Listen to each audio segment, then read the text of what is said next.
Hi, I'm Frank Turner, and you have made a wise decision with your day because you're sat somewhere quietly on a bus in your bedroom, wherever it might be, pair of headphones in, massive pair of speakers, whatever it might be, and you're about to listen to Bothering the Band. And the bad news is it's going to feature me, but the good news is it's a great podcast, so tune in.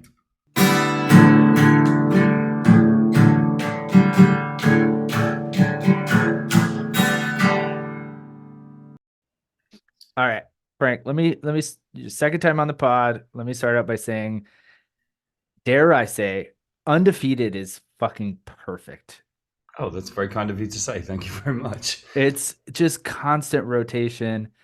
Uh it's no skips. I pick it up, I'll just hit random and that works too. If man, it gives me chills talking about That's very kind of you to say, and it's a nice thing. I mean, I agree. it. I mean, I probably should at this juncture, otherwise, what am I doing? But it's nice. I feel very fortunate, very privileged to be able to make a record like this 10 albums in. That seems unlikely to me. I'm not sure I was expecting to make a record that I like as much as this. So happy days. Yeah, absolutely. And the last time we talked a few years ago, you're like, I have number 10 up my sleeve, and the gestation period was a bit, but it was there. Yeah, I mean, these things, a record it's a funny thing about what I do for a living is that, like, a record is 45 minutes long or however long it is, and it represents 2, 3 years of my life, sort of compressed down into one thing. And sometimes that can be cool because it's a distillation process. And, you're like, this is the best of what I have to offer the world. Sometimes it can be a little weird because, you pour 3 years of your life into 45 minutes and somebody listens to it and goes, yeah. And you're kind of like, but that's my fucking life. Yeah. So, I mean, when we last chatted, yeah, the wheels would have been turning, shall we say. That's very cool. I identify with that too, because writing books, a book takes, Right. so long to write. And then honestly, when it's out, it's I'm relieved. Like, I Yeah, hope yeah, I yeah, yeah. never see that thing again. Yeah, there is that process where you kind of like, I find when I finish a record, there's a part of my brain that's like, okay, it's all right if you get hit by a bus now for a little while, Yeah. because like the tanks are empty. You know what I mean? You've said everything that you wanted to say, and until you start writing new stuff, it's like it doesn't matter. It's all down on tape. So. Yeah, there you go. So you're in Denver. Thank you again for carving out some time. Of course. Have you hit up any record shops? Not on this trip, just because I've had busy press days both days. Also, I have to say, as much as I adore record shops, and in fact, I was in a great record store in Chicago called Rattleback Records the other day, which deserves a shout out because they were totally amazing record store. But I try. I'm not saying I succeed. I try and not buy vinyl while I'm on the road because I have a limited amount of weight that I can put on a plane at the end of the tour. And if I went shopping how I would like to, with a free hand, then I would never get home again. I'd have to like take the steamer like it was the 19th century or some shit. But it's difficult because, like most music fans, like it takes me around 30 seconds to find something I want in any given record store. Yeah, absolutely. You're in there for 2 hours, but in the very first second, you're finding stuff and you're like cataloging in your brain. Right. Just shout out Denver stuff. Wax Tracks is great in Denver, and then Twist and Shout is also a cool record I store. know I've been to Twist and Shout in my time. I've not tried Wax Tracks. I love Denver though. It's great. I have family connections here, and we played every venue in this town. You know what I mean? Over the years, Yeah. up to and including Illegal Pete's, which is such a great spot. So Oh wow, that's fun. That's cool. I played a lunchtime show at Illegal Pete's in like 2010 or something. It was a good time. I would love to go to that show. 14 Let's fucking years ago. God, love. let's get a time machine and go to that fucking show. Yeah. So this question comes from my daughter, because we were listening to Undefeated, and I was telling her about how much you tour, and she goes, "How does he go to the dentist and the dermatologist?" Those are fine questions. I will start by saying I've never been to a dermatologist in my entire life. My wife sort of encourages me from time to time, but like, it's just never been a thing in my repertoire, I have to say. That feels, I mean, I say this with love and respect, that feels like more of an American thing to me. British people don't tend to go to dermatologists, I don't think. Yeah, Um, okay. Yeah, and then having said that, British people should probably go to dentists more often than they do. The stereotypes are true. I've got messed up teeth.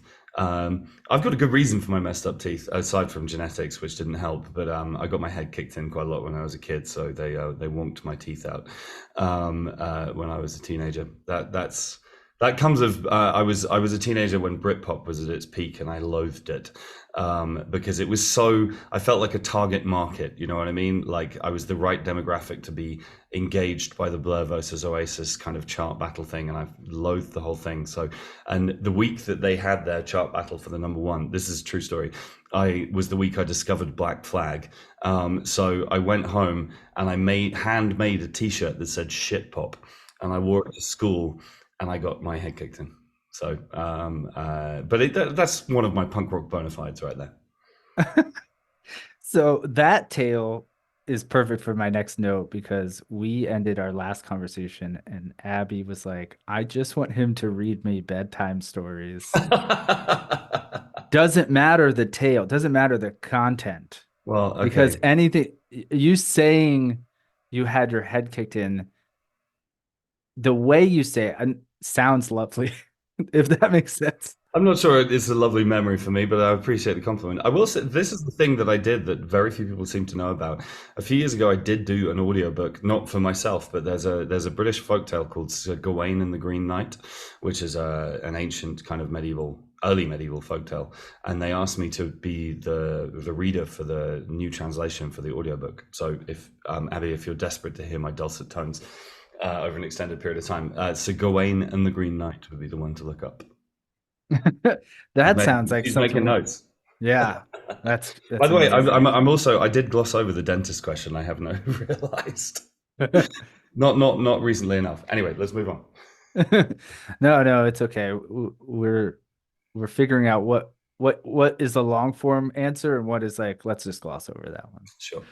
Um, you mentioned being young and this album touches on it a lot. So I want to know, besides Black Flag, besides Britpop, what is 15-year-old Francis secretly into? Because we all have it. I mean, so I guess that's an interesting word to choose, the word secretly, because like broadly speaking, as an adult, I really aggressively reject the idea of like guilty pleasures or whatever. I Hmm. couldn't give a fuck about Absolutely. what anybody thinks about what I listen to. That said, I mean, I guess the answer to the question would be, so I got into like thrash first, like sort of initially Iron Maiden, then like Megadeth, Metallica, Pantera, Sepultura, all that kind of shit. And then Nirvana kind of gatewayed me into kind of punk rock because Kurt Cobain talked about punk a lot. And then I was listening to, I had the standard story, you know, like Dookie and Smash came out when I was like 14 or something. And then it was like, comparing line notes. Oh, look at the shirt, lovely.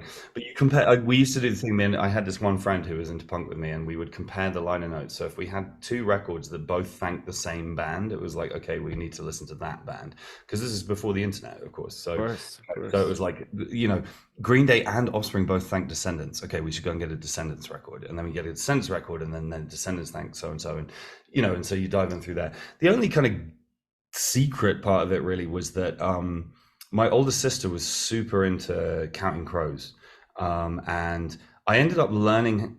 Large part of how I learned guitar was that my sister had August and everything after. I wanted to play Megadeth, but Megadeth is really hard. So instead, I figured it. This was another true story.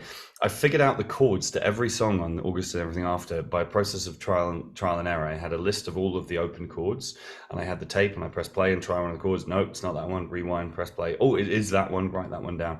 And I went through the entire record doing this. I stumbled, by the way, on the song Murder of One because it's played with a capo and I didn't know what a capo was at the time. But anyway, I finished doing the whole record like this. And then literally the following week, like a friend of mine pointed out, you could buy the chord book in the local music store. And I was like, for fuck's sake. But it was actually, I'm kind of glad I did it that way because I don't read music to this day. And I work stuff out by ear. That's how I do music. It's all just sort of instinctive and by ear, which I think is a better discipline personally. There are people who disagree with that, but yeah. So I was listening to a lot of Counting Crows and playing Counting Crows songs. I mean, I didn't like hide it from anybody, but like I'm not sure I would have worn a Counting Crows t-shirt to like a Descendants gig. Absolutely. Oh my God, there's so much in this. One, that's like genius level shit, like what you're doing and like following it note for note and trying to figure it out and the trial and error. That's like bananas. And then also, so we have a Counting Crows question, Great. because you've played with them, buds with Adam. You mentioned them in a song, and then so I would say they're up there for like Adam is to get on the pod is like up there specifically for Abigail. He's number one. He comes up a lot. Everyone there's like no one doesn't like the Counting Crows. They're just fucking they're so good when they come on. It's I just we could talk about that forever. So this is the question we actually had. What's your favorite Counting Crow song? That's a tough question, Very and tough. like I'm aggressively not on the August and Everything After is their best record train. Hmm. Like I love that record, but I think This Desert Life is their best record actually, and Abby's rolling her eyes at me. I can see. I mean, can I pick a top three? Absolutely, of course. There's no Okay, rules my here. top three Counting Crow songs would be, and in no specific order, I should add. I love Mrs. Potter's Lullaby. I think that song is a work of absolute genius, and particularly this is kind of nerdy, but the arrangement on that song is something else because it's essentially one chord sequence for like 7 minutes, but it never gets boring because they bring in the electric or the acoustic or the organ or the piano or whatever. And they're constantly recontextualizing quite a simple idea, which is a huge inspiration to me as an arranger to the extent that I am one. So I love that song. Angel of the Silencers is up there as well because it's like, holy shit, it's Counting Crows sounding like the Get Up Kids. It's like, what the fuck is going on here? And then probably my number one would be Anna Begins. I fucking love that song. God damn it. Like, you know, and it was one of those songs which I loved it when I was a kid. And then there was a moment in my adult life when that situation kind of happened to me. And it was like, oh, okay, now I know what this song is really about. You know what I mean? But like every time she sneezes, I believe it's love. Fuck. If I could write like that, I would. Man, I so those Adam writes such great lyrics. When I was younger and wanted to be a writer, like this is what I want to do. I want to be a writer. I would study song lyrics before I even got into poetry or fiction or anything like that. Was all song lyrics, Counting Crows specifically. Um, man, this Somewhere Under Wonderland is their best Okay, there album. we go. That's good. She's in. I mean, that's a great song. Don't get me wrong. And you know what? Palisades Park deserves a shout out as well. That song is mind blowing. It I does. mean, yeah, it's. Also has Possibility Days. Oh yeah, It's that is a great song. unreal. yeah. Totally. I mean, Adam's a phenomenal writer, and I know what you mean. I mean, I'm a lyrics guy. I've studied a lot of kind of lyrics that I love, and I mean, Adam's up there for me. I would also cite Leonard Cohen. I would cite. There's actually one that you probably, I'm guessing you won't know. There's a band called Arab Strap from Scotland from the mid 90s, who are consistently one of the greatest set of lyrics and one of the greatest bands I know. They have a record called Philophobia that came out in the mid 90s, which is one of my biggest influences as a lyricist. This just get re-released. This is ringing a bell. Possibly. I mean, I've got the original. Oh wow. Um, but no, they have started touring again in recent years, and I need to catch them again. They're brilliant. Well, I know what my homework is after this. For those listening, Frank flexed just massive muscles. Oh, come now. What was your last tattoo? Actually, this is a good carry on from what we're talking about. My last tattoo was a Pedro the Lion tattoo. Oh, I was just listening to them today. That's wild. Yeah, Pedro. So we had Dave on my Lost Evenings Festival last year, and my love for Pedro the Lion cannot be exaggerated. I think he's one of the all-time greats. And on the day when he was coming to the festival that morning, I put all of my crew on notice that if I was being too much like in his direction, that they should come and like break it up and help him out kind of thing. Because it was like, I'm going to punish the shit out of this guy. And he was really nice. I think he kind of understood that I was a mega fan. So we ended up just talking about microphones and compressors for about 2 hours. But you were this close to each other. Yeah, it's like, tell me, what microphone did you use on the snare drum on Achilles' heel or whatever. But yeah, I think he's a fucking genius, that guy. Oh, that's why we'll have to have him on because he's been coming up He came up in a meeting with Ruinous Media, friends of ours. And yeah, that's wild. Did you ever do when you were a kid or younger, do stick and pokes? Is that a I thing? have a couple of stick and pokes that friends of mine have done for me, and actually, the friend who does them for me is currently on the tour that I'm on. My friend Vanessa Jean Speckman, who's an artist, she's amazing, and she told me yesterday that she's buying some stick and poke gear today. So I'm about to get more. Okay. Like a Bothering the Band logo or Counting Crows lyrics. Go for There it. we go. I've got Count Crows tattoos. I've got. I mean, this is bad radio, but I've got two crows on my sides. Oh On yeah. each. That sucked instantly. That's 16 hours of ink right there. Ow. Yeah, ribs. I have ribs and no, not 16 hours for certain, but yeah, it sucks. Oh, devils. Abby, I'm surprised you don't have a Counting Crows tattoo. I have one planned. It's summertime. No tattoos in the summer because then I can't go swimming. Oh yeah, true. That's a fair point. Mhm, mhm. True. Okay, this is just curious where we grew up because we grew up in the same place. When you were growing up, did different color shoelaces mean different things? Not that I can remember. Oh, Um, really? Okay. yeah, no, not that I can remember. I don't really remember shoelaces featuring all that much. I mean, I just wore Converse for the first 20 years of my life.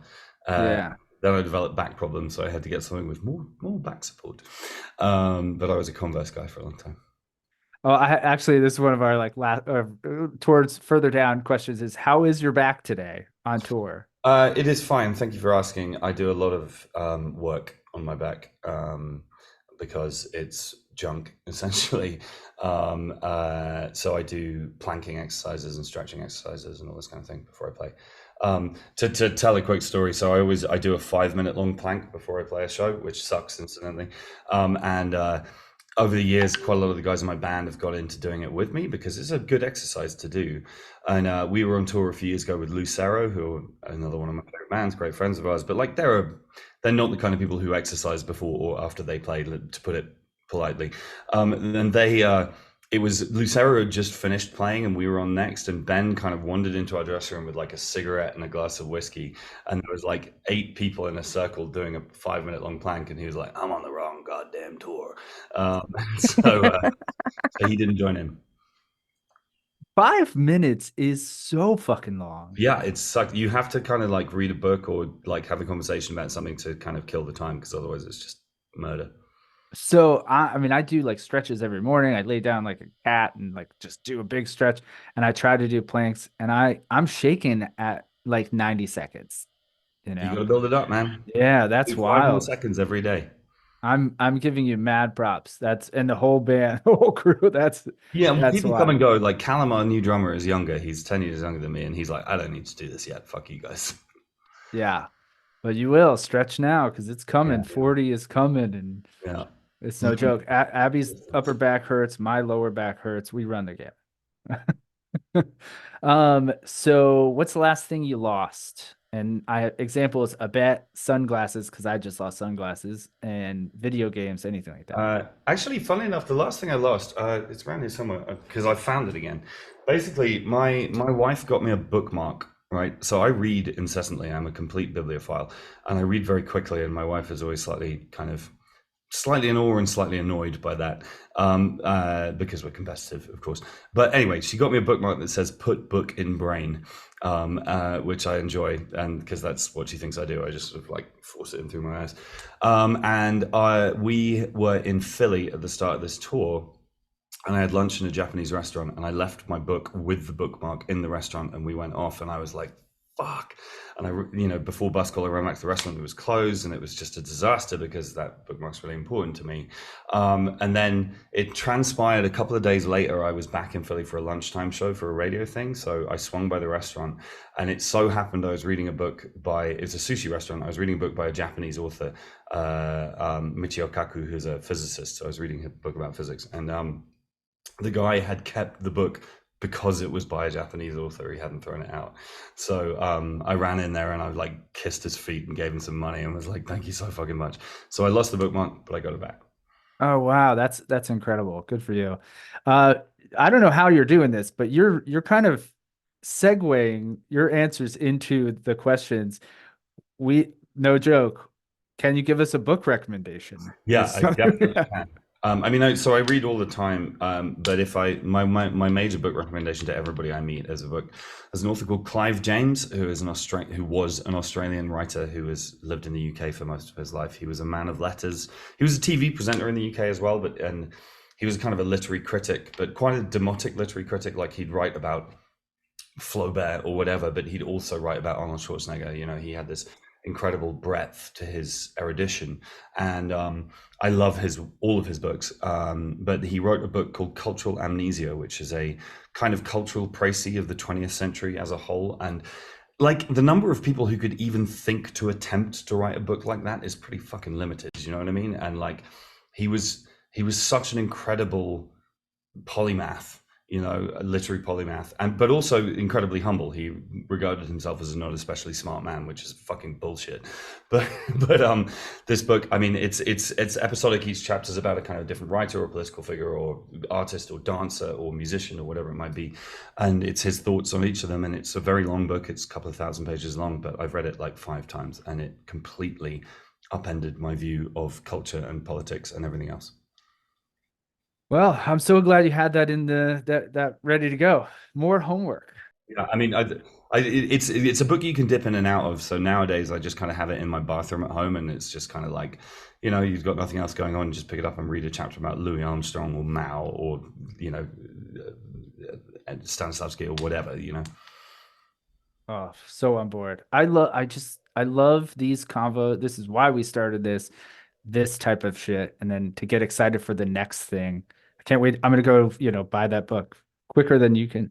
The thing about that book is you'll read it and you'll be making a reading list while you read it. That's what I did. Of course, Like, yeah. He'll be talking about something and he goes like, I mean, of course, as Flaubert said, blah blah blah, and you're like, I've not read Flaubert. Fuck. So you write that one down, and then you know you read this incredible essay about you know, just some writer you've never fucking heard of, like you know, Russian poet you've never heard of or whatever. Like, I need to read that. So you come out of it feeling more intelligent. Oh yeah, and then it's like notes on top of notes. You don't know where Right, it started, yeah. and it's like the crazy like murder thing with all the red yarn on the wall. Right on the pinboard. Yeah, totally. Yeah. Okay, as we're wrapping it up, what song of yours do you want us to end this episode with? I mean, I'm going to pick something from the new record because, of course, I am. I think I'm going to choose the song Somewhere in Between. That's a song that is, it's kind of late down the running order of the record, kind of for a reason, because I wanted it to be a song that people find. You know, it's not been a single or anything, but it's like, it was the hardest song to write on the new record because it's about the real shit. You know what I mean? It's about imposter syndrome, and it's about insecurity, and it's about not really knowing where you stand in life. And when I write, occasionally I write a song and I have this thing that I call the wince, which is a moment when I write some lyrics and it makes me go and if I do that, then it's like, keep that shit in, because you just provoked a reaction in yourself in the quiet of your bedroom. That's some powerful shit right there. But the flip side is that, like, I mean, we play that song every night at the moment because I love it, and like every night before we play it, there's a part of my brain that's like, why are you doing this? Why are you saying this shit out loud to 2,000 strangers? That's insane. So yeah, that would be the one I would pick, Somewhere in Between. Fuck yeah, that's amazing. Okay. If you could interview any musician, live or dead, in the vein of Bothering the Band, so really dumb dentist questions, who would you interview and what would you ask them? Nick Cave. Nick Cave's my sort of artistic lodestar in life. And increasingly so as time goes by. His most recent book, Faith, Hope, and Carnage, was I wept reading that book. It just absolutely disassembled me, and I thought Ghosteen is one of the most remarkable pieces of art I've ever heard in my life. That's just incredible. It's something else. What would I ask Nick Cave? I mean, I've met him once very briefly and made an arsehole out of myself because I was so starstruck.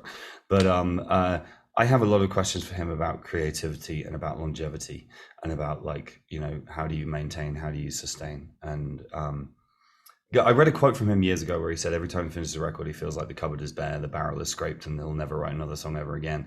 And that was so reassuring to me because I feel like that too. And then gradually, you know, the fragments start to assemble themselves again. Hopefully, fingers crossed, touch wood. I would like to pick his brain about writing. I just think he's utterly unique. Couldn't agree more. Wow. They have a new song out too, right? They're working on it. Yeah. Yeah, totally. There's a new, and he's kind of straying back into a more kind of rock and roll territory right now, which I enjoy because like he did whatever it was, like 2 or 3 records where it's basically just him and Warren Ellis in the studio doing borderline ambient music, which I love. Don't get me wrong, but if I had to pick a favorite Nick Cave record, I would pick Abattoir Blues. That record is just off the charts. There She Goes My Beautiful World is one of the best songs ever written by a human ever. Absolutely. I couldn't agree more. And I want to piggyback on this is that I would say someone like Nick Cave, who has a reputation, we feel that he would be open to answering dumb questions too. You would get to the creativity and the longevity. But if you were like, hey, what kind of soup do you like? He'd probably be into it, you know? Oh, I'm sure he would, yeah. On the same vein as like Lou Reed was surly with interviewers because they were asking boring, dumb questions. Let's ask real shit, you know? When did you go to the dentist, Nick Cave? He's like, the dentist comes to me. Like,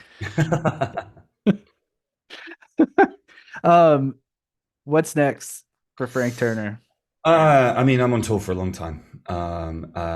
Actually, you know, I haven't really written any music since I finished Undefeated, and I'm completely at peace with that because, first of all, like I unloaded my brain for that record pretty fucking hard. Secondly, it's my 10th record, and I feel like, you know, it would be interesting to do something slightly different after this. I don't know what that will be, but 10 albums, a lot of records, you know, so there's sort of time to maybe kind of go off reservation a bit next, I guess. But we'll see. I don't know. Like time will tell. But the main thing. I'm just going to be on the road. I mean, I had a conversation with my booking agent about the end of 2026 the other day, so it's going to be a while till we're back in the studio. That's insane. That's insane. I was going to make a joke, but I can't even make it. It's so serious. He's just always on tour. Yeah, the rumors are true. It's not rumors. It's world records. Frank. We can't thank you enough, dude. This has been so much fun. Thank you for your time. It's nice to chat to you guys again. Yeah, we're massive lifelong fans. Whatever you do next, whether it's playing at Clarkson's Farm or putting out another book, we're there. Country record. I want to make a Merle Haggard style country record. The problem with that is it's fucking hard, but we shall see. Oh, that'd be incredible. Here for that, 100%. Yeah, that economy, that distillation, that purity of lyricism that those kind of classic country stars have is, I think, every songwriter I know comes back to classic country sooner or later. Like it's the mountain, you know.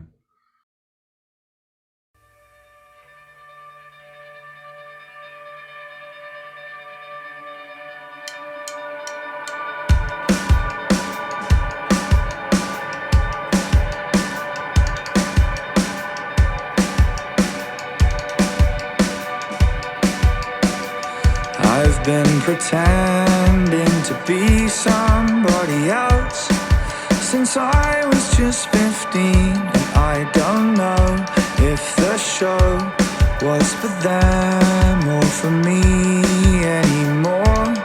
I'm not sure, and I don't recall being born, but I remember being underwhelmed when I worked out who I was, because that didn't fit with any of the feelings I'd been feeling, the things I started thinking as a kid who didn't know how to feel, but could instinctively pretend to put on a show. Was it for them? I have forgotten where this ends.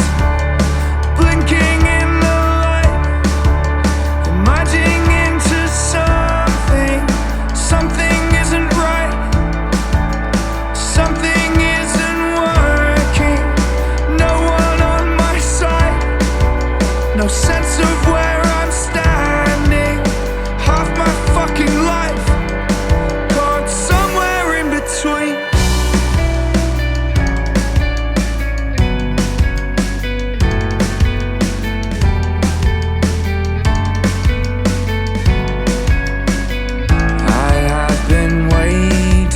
Someone to say they found out I'm a fake, a foundling fraudster on the take, a bucks to hustling half his name around the world, and I reply, goodness knows you're right. I know that guy, that is to say, I do not know that man at all.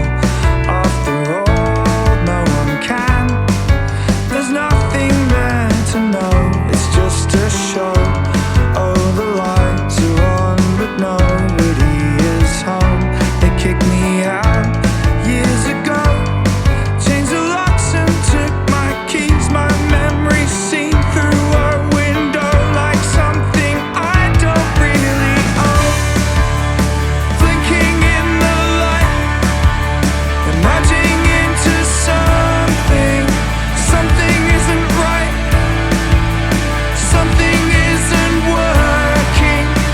No one on my side, no sense of where I'm standing. Half my fucking life caught somewhere in between. Is it so much to